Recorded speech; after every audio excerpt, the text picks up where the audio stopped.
நம்ம ஆளுங்க தானே நம்மள இவ்ளோ தூரம் சப்போர்ட் பண்ணி கூட்டிட்டு வந்தாங்க. அவங்களுக்கு தெரியாதா அவங்களோட பெஸ்ட் ஹாலிடேஸ் நம்ம கூட தான்னு.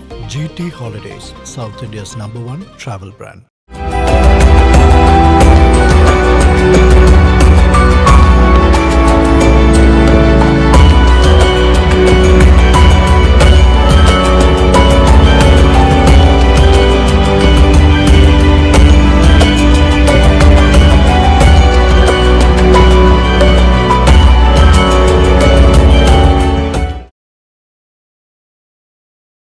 Welcome to cinema this week. Sir வணக்கம். வணக்கம் வணக்கம் வணக்கம்.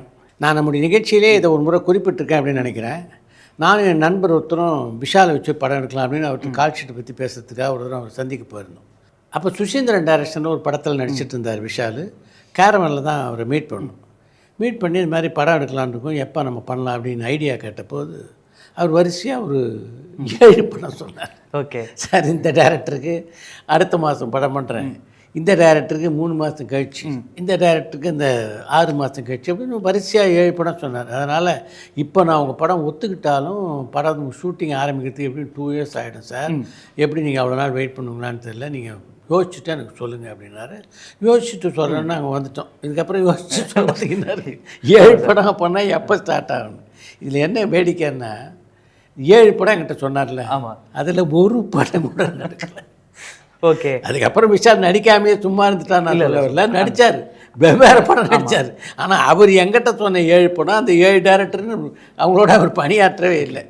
அதே மாதிரி தான் இப்போ நான் தனுஷ் படங்களுடைய சூழ்நிலையை பார்க்குறேன். தனுஷ் என்னென்ன படங்கள் நடிக்க போகிறார் அப்படின்னு நாம் வரிசையாக சொல்லிட்டோம்னா, அதில் கடைசியாக மிஷன் மங்கல் டைரக்டர் ஜெகன் அவரோட லேட்டஸ்ட் அடிஷனாக இருந்தால் அவர் தான் 9வது படம். இப்போ அந்த 9வது படத்துலேருந்து விலகி அந்த கதையை அவர் சிவகார்த்திகேயன் சொன்னதுனால அது இல்லை, இப்போ 8 படம் அப்படின்னு சொன்னோம். அதில் வரிசையாக அவர் என்னென்ன படம் நடிக்க போகிறான்னு சொன்னோம். இப்போ அந்த லிஸ்ட்டு பூரா அப்படியே மாறும்போது தெரியுது. இப்போ அவர் பொறுத்த வரைக்கும் என்னென்னா, ராஜ்குமார் பெரியசாமி டைரக்ஷனில் ஒரு படம் நடிச்சிட்ருக்காரு. அது ஒன்று தான் கன்ஃபார்ம்ட். ஆமாம், அதாவது ஷூட்டிங் நடக்குது. இது தவிர அவர் ஒத்துக்கிட்ட படங்கள், ஒத்துக்கிட்டு நடிக்க போகிறாரா இல்லையான்னு தெரியாத படங்கள், இப்படி மிகப்பெரிய பட்டியல் இருக்குது. இதுக்கு அடுத்த ஒரு நடிக்க இருக்கிற படம் அப்படின்னா அது தமிழரசன் பச்சமுத்து டைரக்ஷனில் ஒரு படம். அதை இவர் தான் ஆகாஷ் பாஸ்கரன் தான் முதல்ல தயாரிக்கிறதா இருந்தார். இப்போ அவர் தயாரிக்கிறது இல்லை அப்படி முடிவாயிடுச்சு. இந்த படத்தை அவர் தானே இப்போ இது மாதிரி யார் ப்ரொடியூசர் விலகினாலும் அந்த படத்தை தான் டைப் பண்ணிக்கிறது தனுஷ் முடிவு பண்ணிட்டான்னு நினைக்கிறேன். இந்த ராஜ்குமார் பெரியசாமி படம் கூட பார்த்தா அவர் முதல்ல அன்பு செயன் தான் ப்ரொடியூஸ் பண்ணுறதா இருந்தார். அவர் அதுலேருந்து விலகினோடனே நானே ப்ரொடியூஸ் பண்ணுறேன் தனுஷ் வந்தார். இப்போ தமிழரசன் பச்சமுத்து படத்தையும் அவரே தான் ப்ரொடியூஸ் பண்ண போகிறார். அவருக்கு ஒரு ஸ்ட்ராங் ஒரு இன்வெஸ்டர் பூனேலேருந்து கிடச்சிருக்காரு. அவரோட ஒரு மாதிரி ஒரு அரேஞ்ச்மெண்ட்டில் அவர் பண்ணுறார். அதாவது தனுஷை பொறுத்த வரைக்கும் சம்பளம் வாங்காமல் படத்தை நடிக்க வேண்டியது, அந்த ஃபைனான்சியர் இருக்கார்ல அவர் முழுசாக இன்வெஸ்ட் பண்ண வேண்டியது படத்துக்கு. அதுக்கப்புறம் ப்ராஃபிட்டை ஷேர் பண்ணிக்கிறது இந்த அரேஞ்ச்மெண்ட்டில். இதுக்கப்புறம் அவர் பண்ண இருந்த படம்னு பார்த்தா நிறைய இருக்குது. அது அடுத்து இமீடியட்டாக அவர் பண்ண இருந்த படம் மாரி செல்வராஜ். அதை வேல்ஸ் இன்டர்நேஷனல் தயாரிக்கிறதா இருந்தாங்க. இந்த கரை திரைப்படத்தினுடைய தோல்விக்கு அப்புறம் அந்த ப்ரொடக்ஷன் ஹவுஸ்லேயே பார்த்தா மொத்தமாக கொஞ்சம் படம் ப்ரொடக்ஷனே கொஞ்சம் ஸ்குவீஸ் பண்ணியிருக்காங்க. சில படங்கள் தயாரிக்கிறதே நிறுத்திருக்காங்க அப்படின்ற மாதிரிலாம் நியூஸ் வருது. அதனால் மாரி செல்வராஜ் படத்தை வேல்ஸ் இன்டர்நேஷனல் தயாரிக்கிறதுக்கு வாய்ப்பு இல்லை அப்படின்ற மாதிரி இப்போ செய்திகள் இருக்குது. ஓகே, அப்படி ஒருவேளை அவங்க தயாரிக்க முடியாமல் போனால் அந்த படத்தையும் தனுஷ் தான் தயாரிப்பார் அப்படின்னு ஒரு நியூஸ் இருக்குது. இது நடுவில் என்னென்ன படம்லாம் ஒத்துக்கிட்டு கமிட் பண்ணி நடிக்க வேண்டிய படங்கள்னு பார்த்தா லலித்துக்கு ஒரு படம் பண்ணணும், H. வினோத் டைரக்ஷனில். இப்போ இன்னொரு கூத்து என்னென்னா, இதில் H. வினோதை பொறுத்த வரைக்கும் இந்த படம் நடக்குமா நடக்காதா அப்படின்ற ஒரு டவுட்டே இருந்ததுனால அவர் ட்ரீம் ஆரியோட ஒரு படம் செய்ய பண்ணியிருக்காரு. அதில் அநேகமாக சூர்யா கதாநாயகன் நடிப்பார் அப்படின்ற மாதிரி தெரியுது. இந்த படம் போக இப்போ தனுஷ் என்ன பண்ணியிருக்காரு, சிவாகிட்ட சிறுத்தை சிவாகிட்ட ஒரு கதை கேட்டிருக்காரு. அந்த கதை ரொம்ப அவருக்கு பிடிச்சி போச்சு. இப்போ அதுக்கான ப்ரொடியூசரை அவங்க தேடிட்டுருக்காங்க. இந்த கருப்பு திரைப்படத்தினுடைய வெற்றி, கரை திரைப்படத்தினுடைய தோல்வி, இது ரெண்டுமா சேர்ந்து தனுஷ்கிட்ட பல மாற்றங்களை கொண்டு வந்திருக்கு அப்படின்னு தான் சொல்லணும். ஒரு முழுக்க ஒரு கமர்ஷியல் படத்தில் நடிச்சிடலாம் அப்படின்ற முடிவுக்கு அவர் வந்திருக்காரு.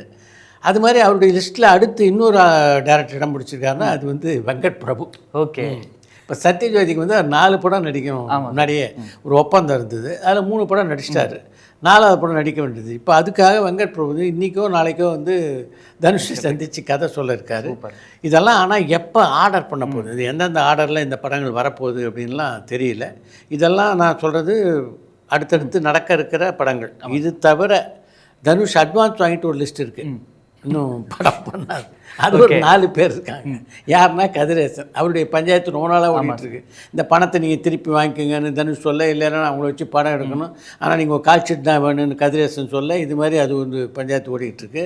இதுக்கப்புறம் தேனாண்டாள் முரளி, அவருடைய பஞ்சாயத்து இன்னும் கொஞ்சம் வித்தியாசமானது. அவங்க படமே எடுத்துட்டாங்க 25 நாள். அந்த படம் இப்போ அவுடேட்டட் ஆகிடுச்சு. அதில் வந்து பல இன்சூரன்ஸ்லாம் வெவ்வேறு படத்தில் வந்துடுச்சு. அதனால் அதை எடுக்க முடியாது, வேற ஒரு படம் பண்ணித்தரேன் அப்படின்னு தேனாண்டாள் முரளிக்கு ஒரு கமிட்மெண்ட் இருந்தது. ஆனால் அந்த படம் பண்ணாரான்னா பண்ணல. இப்போ அதனால் அது ஒரு வெயிட்டிங். இதுக்கப்புறம் இளையராஜா பயோபிக், அது ஒன்று ரொம்ப நாளாக பெண்டிங் இருக்குது, அவங்களுக்கு படம் பண்ணல. இதெல்லாம் போக எல்ரட் குமார்ட்டையும் ஒரு அட்வான்ஸ் இருக்கான் தனுஷ். இப்போ நான் சொன்ன படம் ஒரு 7-8 படம் வந்ததுன்னா அதோட சேர்த்து இதெல்லாம் சேர்த்துக்கணும். இதெல்லாம் எப்போ ஆர்டர் பண்ண போகிறாங்க, எப்போ பண்ண போகிறார் படம் தனுஷ் அப்படின்றது போக போக இந்த படமுடைய வெளியீட்டுக்கு அப்புறம் தான் முடிவுக்கு வரும் அப்படின்னு நான் நினைக்கிறேன். ஜனநாயகன், ஏன்னா விஜயோட கடைசி படம், ஃபேன்ஸ் எல்லாமே வந்து செலிப்ரேட் பண்ணுறதுக்காக வெயிட் பண்ணிகிட்டு இருக்காங்க. ஒவ்வொரு மாதம் ஒவ்வொரு டேட் சொல்லிக்கிட்டே இருக்காங்க. அப்படி இப்போ சொல்லப்பட்டதா வந்து ஜூன் 18 இந்த படம் வந்து ரிலீஸ் ஆக போகுது. அவருடைய பிறந்த தினத்தை ஒட்டி 22வது பர்த்டே, அதனால் ஃபேன்ஸ் எல்லாம் செலிப்ரேட் பண்ணிட்டோம் அப்படின்னு சொல்லிட்டு வச்சுருக்காங்க. அதை பற்றி சத்தமே இல்லையே, என்ன சார் நடக்குது? இந்த ஜனநாயகன் திரைப்படத்தை பொறுத்த வரைக்கும் அது எப்போ வரும் அப்படின்னு ரசிகர்கள் எதிர்பார்க்கறத விட வேறு சிலர் எதிர்பார்க்கறது ரொம்ப அதிகமாக இருக்குது. ஏன்னா ரசிகர்களை பொறுத்த வரைக்கும் கூட ஒரு செட்டப் ரசிகர்கள் படத்தை பார்த்துட்டாங்க, அதனால் அவங்களுடைய எதிர்பார்ப்பு கூட கொஞ்சம் அடங்கி இருக்கலாம். ஆனால் அந்த படத்தில் பணியாற்றினவங்க இருக்காங்கல்ல, அவங்க பல பேருக்கு இன்னும் போய் செட்டில்மெண்ட் போய் சேரல. குறிப்பாக சொல்லணுன்னா அந்த படத்துக்காக சிஜி ஒர்க் பண்ணவங்க, அந்த படத்தில் ஹெவியான சிஜி ஒர்க் இருக்குது. அவங்க பேமெண்ட்லாம் ஹியூஜ் பேமெண்ட்டு. இந்த படம் ரிலீஸ் ஆனால் தானே அவங்களுக்கு அந்த பேமெண்ட் போகும். அதனால் அவங்களும் எப்போ ரிலீஸ்னு அவளோட இது பார்த்துட்ருக்காங்க. இந்த சிஜி கம்பெனிக்கெல்லாம் நீங்கள் பண்ணுங்கள், ஒன்றும் பிரச்சனை இல்லை, நான் இப்போ உங்களுக்கு பணத்தை வாங்கி தரேன்னு சொன்னவர் ஹெச் வினோத், அந்த படத்துடைய டைரக்டர், ஜனநாயகன் படத்துடைய டைரக்டர். அவரை வேறவங்க ஃபோன் பண்ணி கேட்டுட்ருக்காங்க, சார் நீங்கள் தானே சொன்னீங்க எப்போ பணம் வரும். இதுக்கு நடுவில் வலைத்தளத்தில் ஒரு செய்தி பார்த்தேன், ஜனநாயகன் படத்தினுடைய டைரக்டரான வினோத் எனக்கு சம்பளமே வேணான்ட்டார்னோ, சம்பளத்தை குறைச்சிக்கிட்டாருனோ. அவர் வந்து இந்த நியூஸை பார்த்த உடனே கதறாரு. என்னென்னா இந்த 2 வருஷமாக அவர் வந்து வேறு படமே இல்லையே, இதெல்லாம் கான்சென்ட்ரேட் பண்ணுறாரு, இதுக்கு சம்பளம் வரலன்னா எப்படி, எனக்கு யார் தான் எப்படி நியூஸ் போடுறாங்கன்னு தெரியல. ஏன்னா நாளைக்கு ப்ரொடியூசர் போய் சம்பளம் கேட்டால் கூட, சார் நீங்கள் தான் சம்பளம் வேணான்னு சொல்லிட்டீங்க, வலைத்தளத்திலே போட்டுருந்தாங்களே சார், அதனால தான் நாங்கள் முடிவெடுத்துன்னு சொல்லிட்டாங்கன்னா நான் எங்கே போகிறது. இது மாதிரி ஒரு நியூஸை போடும்போது என்ன கேட்க வேணாமா, என் சம்பளம் வேணான்னு நான் சொல்கிறத பற்றி இவங்க சொன்னால் எப்படின்னு அவர் வேறு கதறாரு. இது மாதிரி பல எதிர்பார்ப்பு இருக்குது. அதனால் ஜனநாயகன் படத்தை பொறுத்த வரைக்கும் ஒரு பக்கம் ரசிகர்கள் எதிர்பார்க்குறாங்கன்னா, இது மாதிரி இந்த படத்தில் பணியாற்றினவங்க பெரிய அளவில் எதிர்பார்த்துட்ருக்காங்க. மிக விரைவிலே ஒரு செட்டில்மெண்ட்டுக்கு வந்துன்னா மொத்த பேருக்கும் கொஞ்சம் மகிழ்ச்சி அடைவாங்க அப்படின்னு நினைக்கிறேன் சார். சார், இப்போ சத்யஜோதி ஃபிலிம்ஸ் வந்து அடுத்து என்ன படம் பண்ண போகிறாங்க அப்படின்ற மாதிரியான லிஸ்ட்டில் தனுஷும் இருந்தார் அப்படின்னு ஒரு அப்டேட் கொடுத்தீங்க. ஆனால் அவங்க ரிலீஸ் பண்ண போகிற படம் 2 வானம் இருந்தது, ஜூன் 18ஆம் தேதி ரிலீஸ் பண்ண இருந்தாங்க. அதுக்கப்புறம் லெனின் பாண்டியனும் ரிலீஸ் பண்ண இருந்தாங்க. ஸோ அது என்ன சார் ஆச்சு ஆக்சுவலாக? இல்லை, இதில் தனுஷ் படத்துக்கு முன்னாடி இன்னொரு படம் இருக்குது, அது வந்து சிவகார்த்திகேயன் படம். சிவகார்த்திகேயன் படம் ரொம்ப நாளாக அவங்களுக்கு பெண்டிங் இருக்கு இல்லையா, அதுக்கான டைரக்டராக வெங்கட் பிரபு முதல்ல இருந்தார். அந்த கதை பெரிய பட்ஜெட் படம் அப்படின்றனால அந்த படத்துலேருந்து வெங்கட் பிரபு விலகிட்டார். அதுதான் இப்போ தனுஷ்க்கு அவர் பண்ண போகிறார். ஆனால் சிவகார்த்திகேயன் ஒரு டைரக்டர் ஒன்றில் அதை தேடிட்டு இருக்காங்க. அது சம்மந்தமாக போன வாரம் பார்க்கிங் படத்தினுடைய டைரக்டரான ராம்குமார் பாலகிருஷ்ணனோட போய் சிவகார்த்திகேயன் பார்த்து பேசிட்டு வந்ததாக தகவல். ஆனால் அவர் தான் உறுதியாக அந்த படத்தை டைரக்ட் பண்ண போகிறாரு அப்படின்றது தெரியல. 2 வானம் படம் வந்து ஜூனில் ரிலீஸ் ஆகுது, அதிகமாக 19ஆம் தேதி ரிலீஸ் ஆகும்னு நினைக்கிறேன். லெனின் பாண்டியன் 2 நாள் முன்னாடியே ரிலீஸ் ஆகிருக்க வேண்டிய படம், 29 தான் அந்த படம் ரிலீஸ்னாங்க. இப்போல்லாம் ரிலீஸ் தேதியை பெரும்பாலும் ஓடிடி நிறுவனங்கள் தானே ஃபிக்ஸ் பண்ணுறாங்க. அதனால் அவங்க சொன்ன டேட் காரணமாக மாறி நினைக்கிறேன். 2 வானம் படத்துக்கு ஒரு 2 வாரம் அல்லது 3 வாரம் தள்ளி லெனின் பாண்டியன் வரத்துக்கு வாய்ப்பு இருக்குது. இதுக்கு நடுவில் வந்து லெனின் பாண்டியன் படத்துக்கு இசையமைச்சிருக்க இளையராஜாவை பற்றி ஒரு முக்கியமான செய்தி சொல்லணும். நேற்று அவருடைய சிம்போனி கச்சேரி எக்ஸ்ட்ராடனரியாக நடைபெற்றது. எனக்கு தெரிஞ்சு வந்து ஒரு சிம்போனி கச்சேரிக்கு இந்த அளவுக்கு வந்து ரசிகர்கள் ஆர்வமாக இருக்கிறது அப்படின்றது இளையராஜா கச்சேரியில் தான் பார்க்குற மாதிரி இருக்குது. என்னென்னா நிறைய பேர் நினச்சாங்க இளையராஜா 2 நாள் கச்சேரி, இன்றைக்கு வந்து அவருடைய கான்சர்ட், ஒரு திரைப்பட பாடலாம் பாடுறாரு. நேற்று நடந்தது வந்து சிம்போனி டிக்கெட் விற்கிறது கொஞ்சம் கஷ்டமாக இருக்கும், கான்சர்ட் டிக்கெட் விற்று போயிடும் அப்படின்னு தான் எல்லோரும் நினச்சாங்க.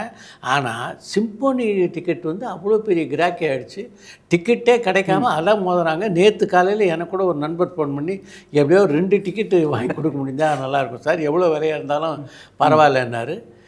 கான்சர்ட் டிக்கெட்டை பற்றி கேட்கவே தேவையில்லை, அது முன்னாடியே விட்டு தந்துருச்சு. இந்த இளையராஜாவுடைய கான்சர்ட்டை பற்றி இன்னொரு முக்கியமான விஷயம், இளையராஜாவுடைய மன மாற்றம், அதை பற்றி நம்ம ரசிகர்களுக்கு சொல்லணும். கண்டிப்பாக சார். இளையராஜா தமிழ் சினிமாவில் இசையமைப்பாளராக வந்ததுக்கு முக்கியமான காரணம் வந்து ஆர் செல்வராஜ் தான். பஞ்சோர் நாச்சலத்துக்கிட்ட இளையராஜாவை இன்ட்ரடியூஸ் பண்ணார். அதன் காரணமாக தான் வந்து அன்னக்கிளை படத்துக்கு இசையக்கூடிய வாய்ப்பு அவர் கிடச்சிது. 2 பேரும் உற்ற நண்பர்கள். இன்னும் சரியாக சொல்லணுன்னா இளையராஜாவுடைய ஆரம்ப கால நண்பர்னா ஒன்று பாரதி ராஜா, இன்னொன்று செல்வராஜ். இவங்க தான் அவருடைய குரூப்பு. கடந்த ஒரு 50-60 ஆண்டு காலமாக அவங்க தொடர்ந்து நட்பு. ஆனாலும் கடந்த சில வருடங்களாக செல்வராஜோட ஏதோ ஒரு மனக்கசப்பு அவருக்கு இருந்தது 2 பேருக்கு நடுவில். அதனால் 2 பேரும் அதிகமாக பேசிக்கிறது இல்லை. அவருடைய விழாக்களுக்கெல்லாம் கூட ஒரு பெருசாக அழைப்பில்லை. ஆனால் நேற்று நடந்த அந்த சிம்பொனி இசை கச்சேரிக்கு செல்வராஜ் வீட்டை தேடி வந்து இன்விடேஷன் கொண்டு வந்து கொடுத்துருக்காங்க. ஒரு பிரம்மாண்டமான இன்விடேஷனாக நிறைய, அது உள்ள ஒரு கிராம ஃபோனு, ரேடியோ, இது மாதிரி நிறைய இருந்ததுன்னு சொன்னார் செல்வராஜ். இதெல்லாம் சேர்த்து கொண்டு வந்து கொடுத்துருக்காங்க. இளையராஜாக்கிட்டே இப்படி ஒரு அழைப்பு வந்து எனக்கு ஆச்சரியமாக இருந்ததுன்னாரு. நான் சொன்னேன், எவ்வளோ நாள் 2 பேரும் பேசாமல் இருப்பீங்க? உடனே ஒரு ஃபோனை போட்டு இளையராஜாவுக்கு பேசுங்க, ரொம்ப நல்லதுப்பா, வாழ்த்துக்கள், நான் வந்து கொஞ்சம் உடம்பு சரியில்லாதனால கச்சேரிக்கு வர முடியல, ஆனாலும் அந்த கச்சேரி வந்து மிக சக்ஸஸ்ஃபுல்லானதுக்கு என்னுடைய வாழ்த்துக்குன்னு சொல்லுங்கள். எவ்வளோ நாளைக்கு பிரச்சனை இருந்துக்கிட்டு நீங்கள் 2 பேரும், அதாவது இளையராஜாவுக்கும் உங்கள் அளவுக்கு நெருக்கமான நண்பர்கள் கிடையாது, நீண்ட கால நண்பர்கள் கிடையாது, நீங்கள் 3 பேர் தான் அவ்வளோ நெருக்கமான நண்பர்கள். அதனால் உடனடியாக பேசுங்க. ஏன்னா இந்த மன மாற்றம் வந்து நிஜமாகவே வந்து இளையராஜாக்கிட்ட வந்திருக்கிறது வந்து நான் வந்து பாராட்டுறேன். ஏன்னா கங்கை அம்மன் அடிக்கடி சொல்லுவார், நாங்கள் வந்து இன்றைக்கி சென்னையில் இருக்கோம் இசையமைப்பாளரானா அதுக்கு செல்வராஜ் அண்ணன் தான் காரணம். ஆனால் ஏன்னா இந்த ஒரு எல்லாத்துக்குமே ஒரு சின்ன ஒரு கேப் ஒரு காலகட்டத்தில் தோன்றும், தவிர்க்க முடியாது. இந்த கேப்பை இட்டு நிரப்பணும்னு நினைக்கிறார்ல ராஜா, அது வந்து நிஜமாகவே ஒரு பாராட்டத்தக்க அம்சம் தான். சிம்பு வந்து அரசன் படத்தில் வந்து இருக்காரு, அதை முடிச்சுட்டு அடுத்ததாக கீர்த்தீஸ்வரன் படத்துக்கு போக போகிறாருன்னு நீங்கள் சொல்லியிருந்தீங்க. சரி, ஓகே, முடிச்சுட்டுலாம் போகிறதோ இல்லையோ அடுத்த ஒரு படம் பண்ண போகிறாரு. என்ன சில படத்தை பொறுத்த வரைக்கும் இது கொஞ்சம் தள்ளிச்சுன்னா அந்த படம் கூட முன்னாடி ஸ்டார்ட் ஆகிறதுக்கு வாய்ப்பு இருக்குது. ஸோ கீர்த்தீஸ்வரன் கன்ஃபார்ம் அப்படின்னு வந்து முடிவாகிருச்சு. ஆனால் இப்போ ஃபேன்ஸுக்கு எனக்கும் சேர்த்து என்ன ஒரு டவுட் அப்படின்னா, இந்த படத்தை யார் தயாரிக்க போகிறாங்க? ஏன்னா எப்போதுமே இந்த படத்தை இவங்க தான் தயாரிக்க போகிறாங்க, இவர் டைரக்ட் பண்ண போகிறாருன்னு சொல்லுவாங்க. பட் இந்த விஷயத்தில் வந்துட்டு அது சஸ்பென்ஸாகவே இருக்கே, என்ன காரணம்? ஏன்னா அந்த படத்தை பொறுத்த வரைக்கும் 2 பேர் அந்த படத்தை தயாரிக்கிறதுக்கு வந்து தயாராக இருக்காங்க. யார் அதை பண்ண போகிறாங்க அப்படின்னு முடிவு ஆகலை இன்ன வரைக்கும். ஏஜிஎஸ் நிறுவனத்தை பொறுத்த வரைக்கும் அவங்களுக்கு தான் சிம்பு கால் ஷீட்டு. அதுதான் அஸ்வத் மாரிமுத்து டைரக்ட் பண்ண இருந்தார். இப்போ அஸ்வத் மாரிமுத்து ரஜினி படத்தை டைரக்ட் பண்ண போயிட்டார். அதனால் அவங்க கால் ஷீட்டு, அவங்கக்கிட்ட சிம்பு கால் ஷீட் இருக்குது, எங்களுக்கு தான் ப்ரிஃபரன்ஸ் கொடுக்கணும்னு அவங்க. கீர்த்தீஸ்வரனை பொறுத்த வரைக்கும் என்னென்னா, டியூட் படத்தில் அவரை இன்ட்ரடியூஸ் பண்ணது மைத்ரி மேக்கர்ஸ். அதனால் அவரை பொறுத்த வரைக்கும் அவங்களுக்கு ஒரு கமிட்மெண்ட் இருக்குது. அதனால் அவங்களுக்கு வந்து நாம் படம் பண்ணணும் அப்படின்னு நினைக்கிறார். படத்தினுடைய ஹீரோ காட்சிட்ட ஒரு ப்ரொடியூசர் வச்சுருக்காரு. படத்தை டைரக்ட் பண்ணணும்னு நினைக்கிறாங்கல்ல, அவருடைய காட்சிட்ட இன்னொரு ப்ரொடியூசர் வச்சுருக்காரு. இவங்க 2 பேரும் உட்காந்து பேசி ஒரு முடிவுக்கு வந்தாங்கன்னா தான் யார் இது ப்ரொடியூசர் அப்படின்னு முடிவாகும். இவங்க 2 பேருக்குள்ள அட்ஜஸ்ட்மெண்ட் ஒன்றும் வரலன்னா 3ஆவதாக ஒரு ப்ரொடியூசர் தயாரிக்கிறதுக்கு வாய்ப்பு இருக்குது. ஏன்னா இந்த ப்ராஜெக்டை பொறுத்த வரைக்கும் நிறைய பேர் அதில் இன்ட்ரெஸ்டாக இருக்காங்க. இது இப்போ ஆரம்பிக்காத இந்த படத்தை பற்றி சொல்லும்போது அடுத்து ஆரம்பிக்க போகிற ஒரு படத்தை பற்றி சொல்லி ஆகணும் அப்படின்னு நினைக்கிறேன். விக்ரம் சத்யஜோதி நிறுவனத்தில் ஆனந்த் சங்கர் டைரக்ஷனில் ஒரு படம் நடிக்க போகிறேன் அப்படின்னு சொல்லியிருந்தோம். போன மாதமே அந்த படம் ஷூட்டிங் ஸ்டார்ட் ஆகிடும் அப்படின்றது. இப்போ அடுத்த மாதம் 7ஆம் தேதிக்கு அந்த படம் ஷூட்டிங் ஸ்டார்ட் ஆக இருக்குது. அந்த செய்தியை நம்ம ரசிகர்களுக்கு சொல்லிடலாம்னு நினைக்கிறேன். ஓகே, அடுத்த வாரம் சந்திப்போம். நன்றி. நன்றி சார்.